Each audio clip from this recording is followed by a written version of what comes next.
प्यारे साथियों नमस्कार। मैं एमके सर विद्या संकल्प के यूट्यूब चैनल पर आपका स्वागत है। आज हम एक नया वीडियो लेकर आए हैं जिसमें हम लोक सेवा आयोग में चल रहे इंटरव्यू के प्रश्नों को देखेंगे और उनको उत्तर को समझेंगे।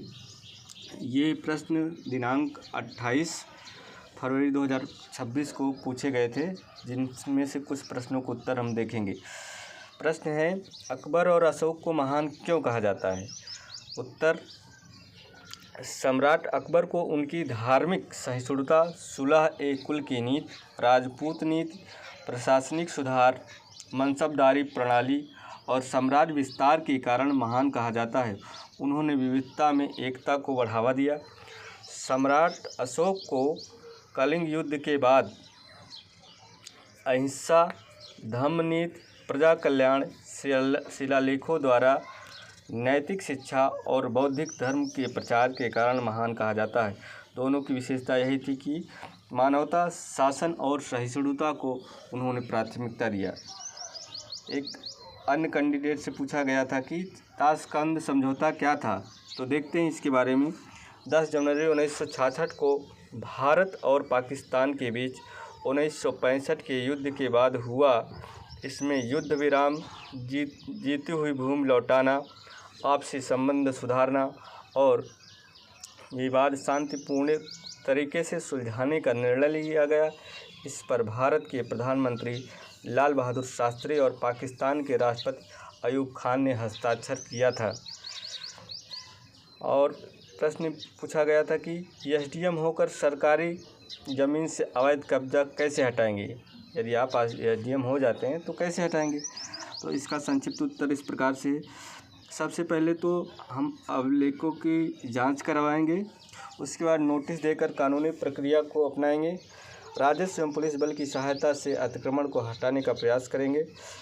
अगर इससे भी बात ना बनी तो हम उच्च अधिकारियों को सूचित करेंगे। पुनः कब्जा न हो इसके लिए निगरानी तंत्र मजबूत करेंगे। संबंधित लोगों से संवेदनशील, निष्पक्ष और कानून सम्मत व्यवहार करेंगे।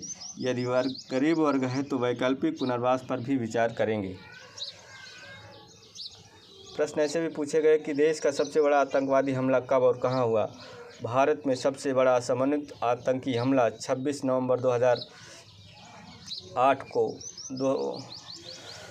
जिसे हम 2008 मुंबई अटैक्स के नाम से भी जाने जाते हैं, मुंबई में हुआ था। इसमें Taj hotel, Oberoi hotel, Nariman House और छत्रपति शिवाजी टर्मिनल सहित कई स्थानों को निशाना बनाया गया था। एक अन्य कैंडिडेट से पूछा गया था, सामुदायिक कृषि और सामाजिक कृषि क्या है? सामुदायिक कृषि जब किसान मिलकर भूमि, श्रम और संसाधनों को सामूहिक उपयोग करते हैं तो उसे सामाजिक कृषि कहते हैं। असामाजिक कृषि के बारे में कहा जाता है, खेती के माध्यम से समाज के कमज़ोर वर्गों, महिला, दिव्यांग, गरीब को रोजगार और सशक्तिकरण देना, इसे ही सामाजिक कृषि कहते हैं। अंतर क्या है? सामुदायिक कृषि उत्पादन केंद्रित है, जबकि सामाजिक कृषि सामाजिक कल्याण केंद्रित है। अब प्रश्न 6 है, एसडीएम रहते हुए अपने गांव के लिए क्या करेंगे? उत्तर है, यदि एसडीएम बन जाएं तो आप क्या करेंगे? शिक्षा और स्वास्थ्य सुविधाओं का सुदृढ़ीकरण करेंगे, स्वच्छता और पेयजल की व्यवस्था करेंगे, स्वरोजगार एवं कौशल विकास पर ध्यान देंगे, डिजिटल साक्षरता को बढ़ावा देंगे, महिला एवं बाल सुरक्षा को प्राथमिकता होगी, सरकारी योजनाओं का पारदर्शी क्रियान्वयन होगा।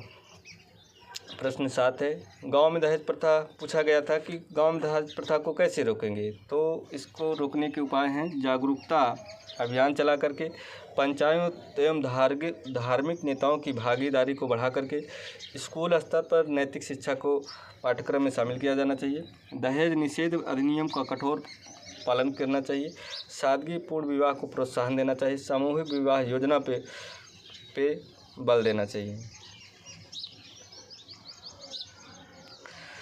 8वां, एक अधिकारी के रूप में सोशल मीडिया का उपयोग कैसे करेंगे? पूछा गया प्रश्न था। तो इसका उत्तर इस प्रकार से है, जनसंपर्क और शिकायत निवारण करेंगे, सरकारी योजनाओं की जानकारी लोगों तक पहुंचाएंगे, आपदा के समय त्वरित सूचना देंगे, अफवाहों का खंडन त्वरित करेंगे, पारदर्शिता और जवाबदेही बढ़ाना चाहिए। सोशल मीडिया का उपयोग संयम, मर्यादा और सरकारी आचार संहिता तथा नैतिकता के दायरे में अनुरूप किया जाना चाहिए। वीडियो देखने के लिए बहुत बहुत धन्यवाद।